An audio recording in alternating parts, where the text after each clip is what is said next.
मस्त जवानी छोगे तोहर चलो 16 साल में 5 बजे भेट आभे बारी के टाल में। मस्त जवानी छोगे तोहर चलो 16 साल में 5 बजे आभे गोरी बारी के टाल में। अखन काचे उम्र छै रे चले लाली गाल में विशाल सपना नहीं देखे रे अब 10 साल में। क्या बाप के हम एगो बेटी नहीं परब तोहर जाल में, बाप के हम एगो बेटी नहीं परब तोहर जाल में विशाल सपना नहीं देखे रे अब 10 साल में।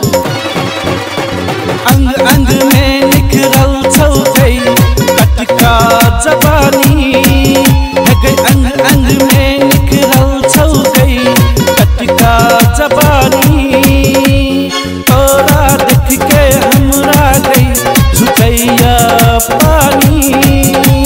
हमहू बात के एकटा बेटा चीज नहीं छोड़ब कोनो हाल में, हमहू बात के एकटा बेटा चीज नहीं छोड़ब कोनो हाल में। जे पढ़ते से पढ़ते लज्जेब तोरा बारी के टाल में। बेसी नहीं करे रे छोरा कोनो बहाना हमर पछा पड़ल छे रे सारा जमाना।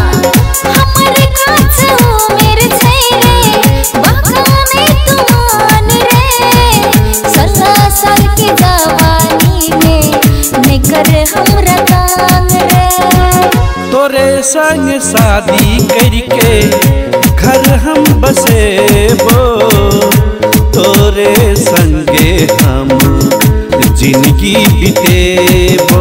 जवानी में करन छे रे तू नहीं सह सकबी एहन भेट लागत छोरा तू फाड़के मर जेबी। जे कहबी कहले छोड़बो न तोरा हम अपन बाप के पुतोहू बनेबो तोरा हम अपन बाप के पुतोहू बनेबो तोरा हम। जीद में धरे रे छोरा जिंदगी बर्बाद है तो हम कथा नहीं पड़े तो वही में कल्याण है तो।